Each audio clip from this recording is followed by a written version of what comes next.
Meron naman siyang kakayanan o i-maneuver na i-drive kung ano lang yung gusto niyang haba, kung pa-side angle ba, kung gusto niya bang idiin pa, kung gusto niya bang katamtaman lang. Sa madaling salita, meron siyang control pag ganito.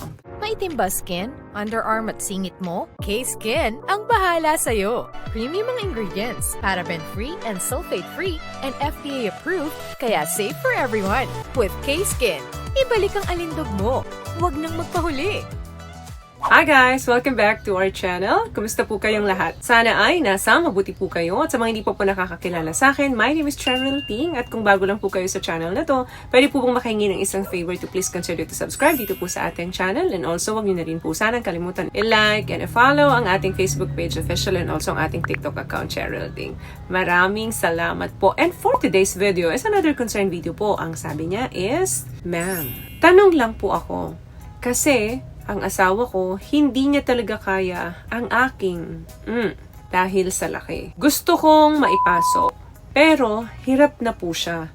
Ano po ang dapat gawin ng asawa ko? Alam mo, hindi lang dapat yung asawa mo yung may dapat na gawin dito. Instead, ikaw din. Dapat, both of you, is meron talaga ang cooperation kung ano yung dapat gawin, kung hanggang saan lang. Kasi hindi mo pwedeng ipilit na ipasok lahat yan kung hindi naman kaya ng misis mo. Magiging peligro ang buhay ng misis mo. Baka pag-awayan nyo yan, magdulot pa ng hindi maganda sa pagsasama nyo. Alam ko naman na karamihan sa mga kalalakihan, gusto talaga dako sila, no? But sa aming mga kababaihan, hindi naman kami naghahangad ng malaking daladala ninyo. Dahil ang mas importante talaga sa aming mga kababaihan is yung mas magaling sa performance. Okay, ang ari po ng babae, ang kayang ipasok lang dyan, around 4 to 5 inches kapag po arouse ang babae. Paano kung ikaw ay nasa 6 to 7 inches na? So, pwede mong ma-hit yung cervix ng partner mo. At hindi masarap na pakiramdam yun, kundi painful ang feeling ng babae dyan. Pero, may mga pangilan-ngilang position na pwede ninyong magamit para makontrol nung babae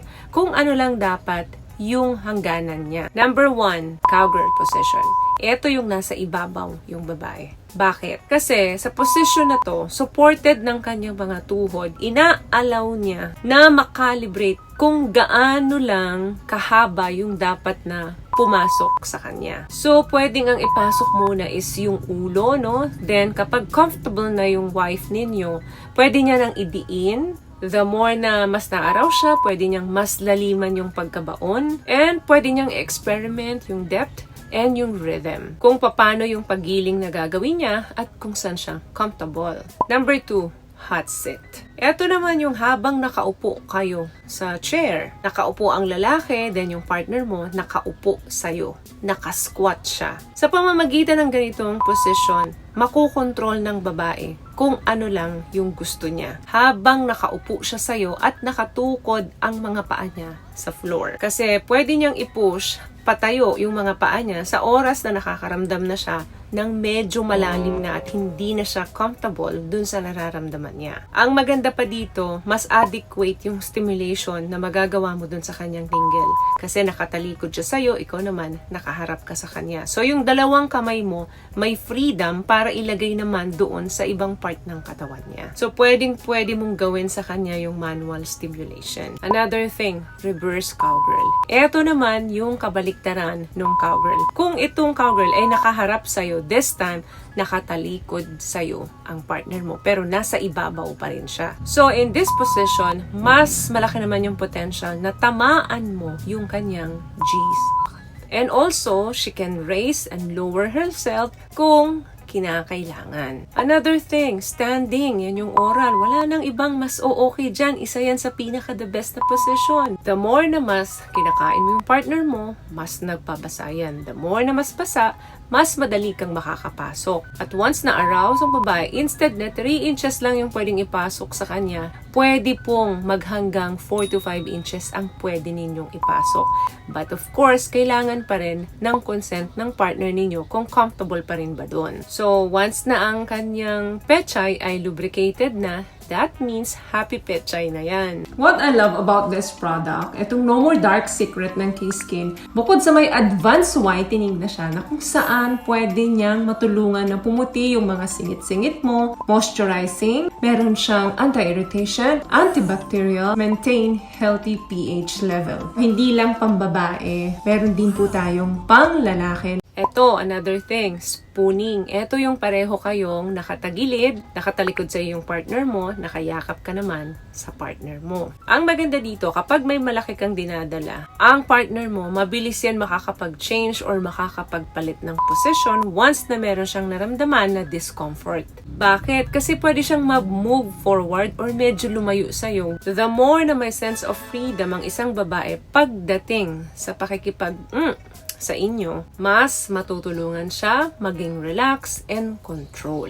Last one, open leg spoon. Pareho din to nung position kanina na nabanggit ko. Kaya lang ito, nakabuka yung dalawang hita niya. Nakapatong sa'yo ang isa. Nakatalikod ang girl sa'yo, nakaharap ka naman sa kanya. Dito, may power ang babae to disengage and engage sa'yo. Sa ganitong position, sobra ang manual na stimulate mo yung tingle ng partner mo. So habang nilalaro mo yung kanyang maliit na tingle dyan, meron naman siyang kakayanan o i-maneuver na i-drive kung ano lang yung gusto niyang haba, kung pa-side angle ba, kung gusto niya bang idiin pa, kung gusto niya bang katamtaman lang. Sa madaling salita, meron siyang control pag ganito ang posisyon. Sa ating mga babae, once na may naramdaman kayong pain habang ginagawa nyo ito, please communicate your partner. At sa'yo naman partner, once na may sinabing pain or discomfort sa'yo yung partner mo, please, you have to consider it.